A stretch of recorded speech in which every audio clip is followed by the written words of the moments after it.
Hey, good evening, everyone. Welcome back to Minute on the Mountain. And we're going to go ahead and launch this video with the Minute on the Mountain, which comes to us from Romans 5, verse 8, which says, God demonstrated his love for us in this: while we were yet sinners, Christ died for us. We've been going through a series at church on love and the different Greek words that are used to describe love in the Bible. And of course, the most powerful, the most foundational, the ultimate love is agape love, that self-sacrificial love that doesn't look for anything in return. And this verse to me demonstrates agape love maybe more than any other verse in the Bible, that while we were yet sinners, Christ died for us. He didn't wait till we cleaned up our act. He didn't wait until we did something to deserve it. But while we were yet sinners, while we were undeserving, we're still undeserving, Christ died for us. Now, I'm going to be teaching on Valentine's Day about eros love, which is the passionate love, the love that God designed to be experienced between a husband and wife in the confines of marriage. And one of the things that's just really stood out to me as I've been preparing for that is eros love by itself. When it's the foundational love, it's going to fade. It's going to have ebbs and flows. It's going to wane over time. That fire is going to go out a little bit. But when agape love is the foundation of our marriage, when we love our spouse in a selfless, self-sacrificial way, that stokes the flames of eros love. So with Valentine's Day coming up, that's my encouragement to all you guys and gals that are married. Love your spouse in an unconditional, selfless way, and see what that does to the eros love in your marriage. So we're going to jump now into the giveaway. I've got Bridget and Hannah. They're going to help me draw the names of the winners, and then we'll get out in the mountains and enjoy some scenery and see if we find a few sheds. All right, guys, excuse the mess. I'm down in the office, and Hannah, whom you've seen on several videos, and then Bridget, my son Caleb's girlfriend, they are going to draw the winner for the kind of vehicle survival kit we put together. They're going to pull a name out of one of the Minute on the Mountain beanies, and so we're going to go ahead and pull out two names. So the first name we pull out is going to be for the survival kit, but then we'll do a consolation prize of that Minute on the Mountain beanie. So go ahead, guys, draw the first one out, and let's see who won. Can you read it, Hannah? Canoeing the edge of the world. Canoeing the Edge of the World. Awesome. So Canoeing the Edge of the World, he's kind of newer to my channel. He just started watching a little while ago, but he's been really supportive. So Canoeing the Edge of the World, you just won the little survival kit with the windproof lighter, the first aid kit, the fire starter materials, and the headlamp. And now let's see who's winning the beanie. So pull another one, Hannah.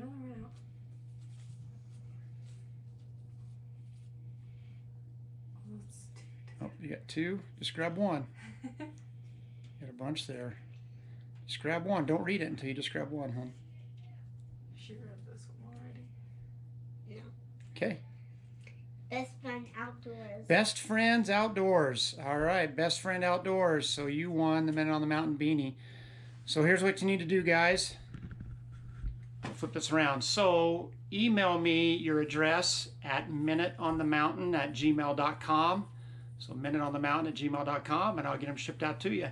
Thanks to everybody who participated in the giveaway, and congrats to the winners.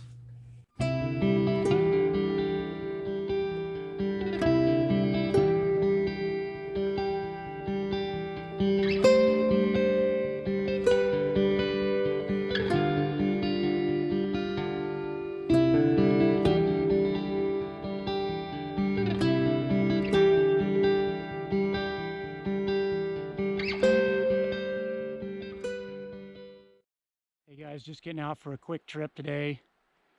Only got about 2 or 3 hours, so the chances of finding anything are pretty slim, and it's still really early, but you'll never find any sitting on the couch or working behind the desk. So I've got a little bit of a gimpy knee, and I don't know what I did to it. I guess that's a sign I'm getting old, when you're hurt and you don't know why, right? So I'm not covering a lot of ground very fast. I worked south side of this ridge, which was bare for the most part. Now I've come around on the northeast side. So you can see there's quite a bit of snow over here. But I'm going to keep making my way along this ridge And then across from me where you see it's bare again, I'm going to loop up there and then curve back down and start back to the truck. It's a little windy today, but on this side of the mountain, I'm kind of tucked in out of it. Weather's nice though. It's probably 38 degrees, which for late January, you can't complain about that. It's overcast. And when there's all this snow on the ground, overcast is better when you're shed hunting because you don't have to squint so much. It's easier to pick them up. So maybe we'll get lucky today. Thanks for coming along. Well, I'm going to change my plan a little bit. I was going to drop down off this ridge and then up the other side. There's a big herd of deer down there. I just spooked them. I don't want to run them. I don't want to blow them out of here, but also I just don't want to run them. So I'm going to just stay on this same ridge that I'm on and skirt back to the north. So hopefully I don't push them anymore. There's no bucks in it. They're all does and fawns. And then you probably won't be able to see, they'll just blend in, but there's about 6 on the far hill there. So they're not too spooked, so I'm kind of leave them where they are. And like I said, just scoot back around this way. I'll go up one more ridge and then cross over to the bear side. Good afternoon, everyone. I have not been out in a couple weeks. I have a bum knee. I'm not sure what I did, which is the frustrating part. Still only probably about 75%, but I'm good enough to hike and I'm dying to get out. I'm on my way down to southern Utah for my son's wrestling tournament, and I've got probably 2.5 hours before dark, maybe 3. So I stopped along the way in a county where I've never found a shed, and I'm just excited to get out, whether I find anything or not. I kind of have a good feeling about today. We'll see what happens. You know, sometimes you just feel like, yeah, I'm going to find one. So I'll get back with you if we turn something up. I'm already out of breath and it's not even that steep. That shows you how quickly you get out of shape when you can't walk because of your knee. Stay tuned.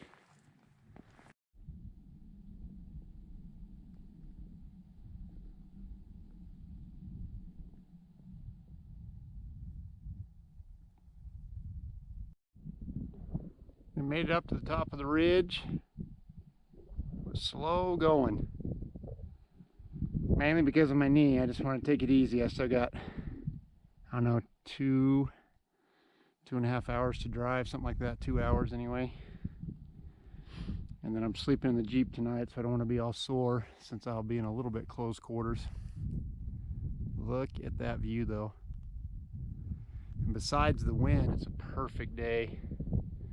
The wind's pretty cold and it's making my eyes water, which obviously makes it a little bit harder to look for sheds.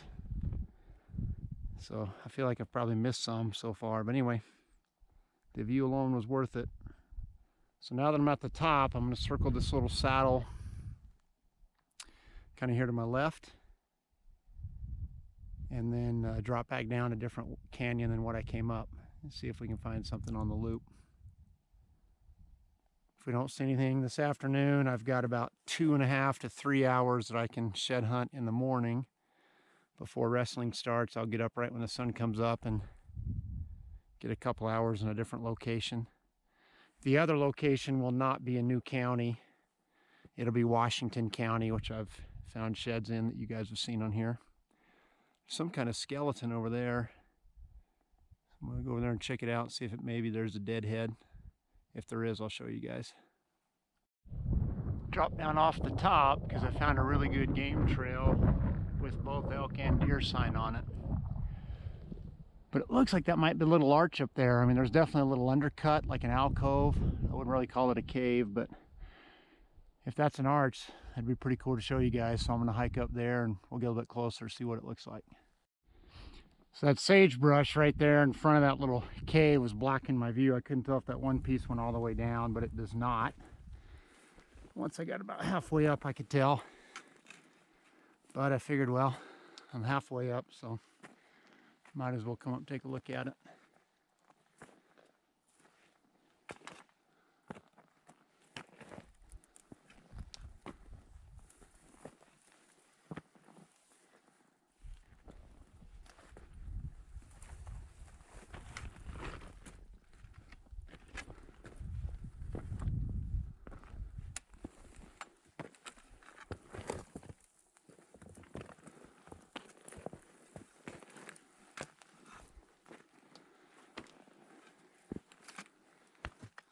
not very deep, not really much of an alcove. But I couldn't tell from down below, but now we know. So, still pretty cool. You definitely get up in there and get out of the rain or snow if you needed to. As long as it wasn't blowing directly from the west. This wash looks like it would just be awesome to hike up. A lot of deer sign and more elk sign as I'm getting up here. But I'm just running out of time. I'm going to get back in the dark as it is, which is no big deal. I've got my flashlight. I've got, ways to make a fire. I always come out prepared. But I have a call tonight with one of my leaders at church at 8. So I've got to get back to the Jeep, and I've got to get to an area where I have cell service. So I'm going to have to turn around and come down. But man, I feel like this is the best part of the hike as far as just sign that I'm seeing and beds. But at least I know where a good spot would be to maybe come back another time when I have a full day to goof around back in here. I haven't checked my Onyx for a little while. I was about 2.25 miles in back when I was on that ridge top that I showed you guys, kind of right before I found that little cave. So I would guess I'm pushing 3 miles now. Maybe not quite 3. So it'll be about 6 round trip. But yeah, I got to start heading back down. So if we see anything on the way out, I will let you know. Look at that country though. The sights and sounds of the buddy heater in the morning. Good morning, everyone. Just getting up and getting going. I mentioned after that hike yesterday, I'd spending the night in the Jeep the next 2 nights. And just wanted to show you real quick. So these magnetic strips are what I have to hang my Reflectix insulation. And I didn't end up putting it up last night on the 2 side windows. The 2 back windows I have some on. That one has come off, I just saw this morning, so I may need to rethink the design on that. But I was warm last night. I only turned the buddy heater on. Flip this around real quick. I only turned the buddy heater on 2 times for about 5 to 10 minutes each, just to take a little bit of the chill out of the air. I just turned it on right now to get changed and get dressed and get going for the day.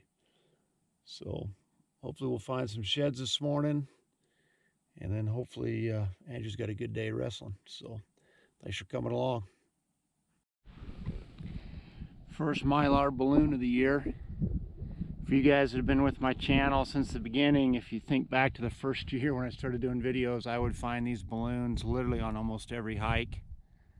It's crazy to me how many up in the mountains. Sometimes that's been good luck for me. I think on a lot of those videos when I found a balloon, I ended up finding a shed. So let's see what happens. This is the country I'm hiking. It's just absolutely beautiful. And compared to yesterday was just a pretty much straight up hike. I left the Jeep and it was climb, climb, climb. This is much more just rolling hills, flat. I feel like I could walk this forever. Look at those red peaks in the background there. I know it won't show up much on the GoPro. So this is the same area that last year I found my best deer shed. I'll put a link to that video up in the corner. It's a brown 4-point. I mean, it wasn't massive, but it was a nice solid shed. I have not seen as much sign this year as I did in here last year. I think that's just because our winter has been so mild. I'm guessing everything is higher this year. But anyway, we'll pick up this balloon and we'll keep walking, see if we can get into something. That is just amazing. Such a pretty view. I wouldn't say I worked all that below me because I pretty much just made a straight line to get up here to this higher ridge. I got to start working my way back to the van.